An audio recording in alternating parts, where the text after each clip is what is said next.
Sanibona bafundi nababukeli bombele.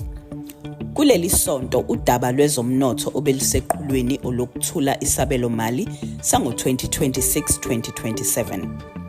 Ungqongqoshe womnyango wezimali umnumzane u-Enoch Godongwana uthule isabelo mali ePhalamende ngoLwesithathu. Kanti nazi izinto ebeziseqhulwini. Uhulumeni ngeke usanyusa intela ngo-R12 billion njengoba wawubikezelile ngonyaka odlule.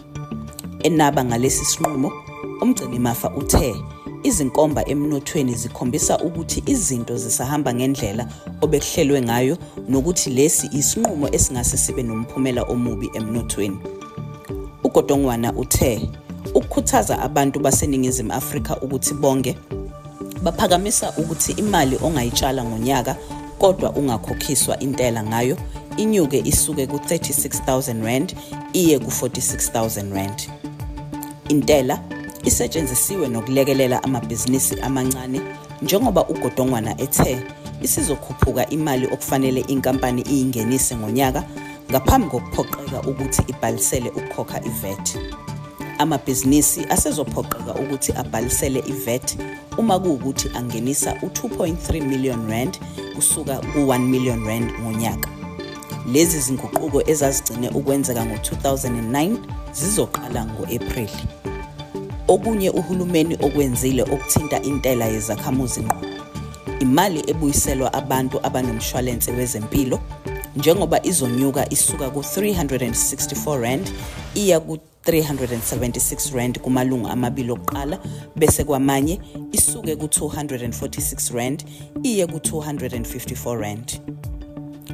Uhulumeni uzokonga u-R17.5 billion ngezinhlelo ezihlukene osanda kuzithula okubala kuzona ukubuyekeza izinto ezingasebenzi kahle nangenxa yohlelo olugqugquzela izisebenzi ukuthi zisheshe zithathe umhlalaphansi.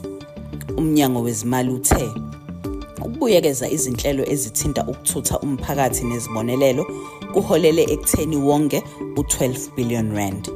Umqondisi jikelele emnyangweni wezimali uDokotela uDuncan Pieterse uthe u-8.5 billion abawongile kwezokuthutha uzosetshenziselwa ukusiza inkampani yezitimela iPrasa.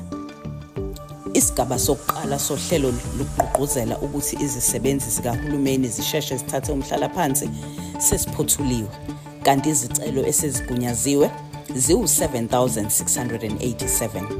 Isiyonke imali ezokhokhwa uhulumeni ngalokhu u-R3.7 billion, kanti kulindeleke ukuthi imali ezokongiwa uhulumeni ibe u-5.5 billion eminyakeni emithathu ezayo.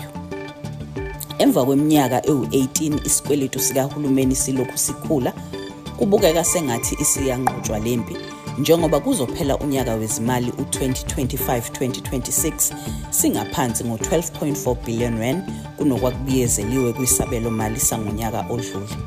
Okwamanje isikweletu sikahulumeni sizokhuphuka sisuke ku-R6.1 trillion ngo-2025-2026 sifinyelele ku-R6.9 trillion ngo-2028-2029. Ngonyaka wezimali omusha ozoqala ngo-April, uhulumeni uzoboleka u-R380 billion kanti izindleko zesikweletu zizoba u-R432.4 billion. Umnotho kulindeleke ukuthi ukhule ngo-1.6% kanti imali ezongeniswa iwu-R2.3 trillion bese kuthi ezosetshenziswa ingu-R2.6 trillion.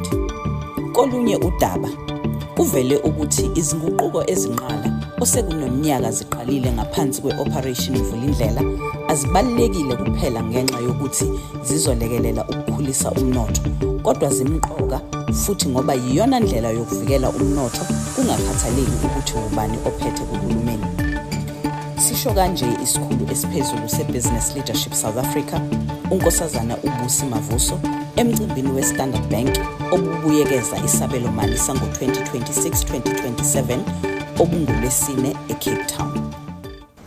Ukubaluleka kwama-reforms kuyingoba kuvikela umnotho wezwe kuma-politics, so that noma ngabe uluphi ushintsho luba khona kwezopolitiki noma ngabe umuphi umongameli ongenayo noma ngabe kungabuya yena impela uJacob Zuma aqale futhi i-corruption lebe kayenza before, sizobe sazi ukuthi ngoba sesi implement ama reforms iSouth Africa angeke isa dependa ku Eskom yodwa ukugenerate electricity.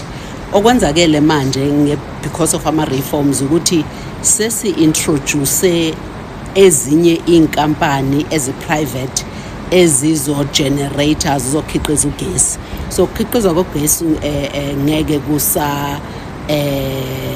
kusayenziwa iEskom yodwa.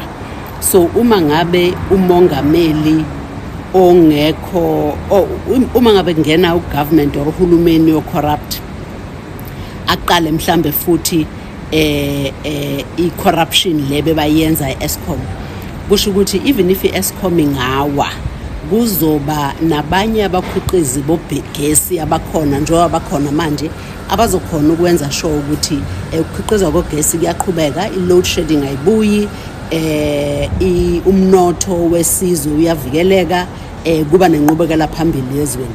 Akusiso ku-electricity kuphela, akusiso gesini kuphela, ku-transport and logistics senza the very same reforms, ku-government departments senza the very same reforms. So for mina kubalekile kakhulu ukuthi siqhubeke ngalama reforms ngoba avikela umnotho wezwe kwezopolitiki, because politics izoyenza lokho efanele ukuthi kwenza. Angeke sibe futhi ne control yokuthi kwenzakalani kwezopolitiki, kodwa kubalekile ukuthi siputhe in place ama measures azoyenza ukuthi umnotho wezwe uyavikeleka ngayo yonke indlela, so that abantu baseNingizimu Afrika bangahlupheki ngendlela esahlupheka ngayo ngesikhathi secorruption, ngesikhathi sestate capture, ngesikhathi sakamongameli uJacob Zuma. Kulomcimbi usomnotho omkhulu eStandard Bank umnumzane uGulam Balim uncome isabelo mali kakhulu, wathi usinika amamaki awu7.5 kwawu10. Uthe yize umnotho ungakakhulu ngezinga elifiswayo nelingakwazi ukudala imisebenzi eyinqwaba, kodwa kuhle ukubona umehluko. Khona manjalo ihhovisi lomcwaningi mabhuku jikelele seliphume inqina lokuvala isikhala sephini likaNkosazana uTsakani Maluleke umnumzane uVonani Chauke oseshiyile kuleli hhovisi. Obambile kulesikhundla ngumphathi weNational Audit uNkosikazi uBongi Ngoma.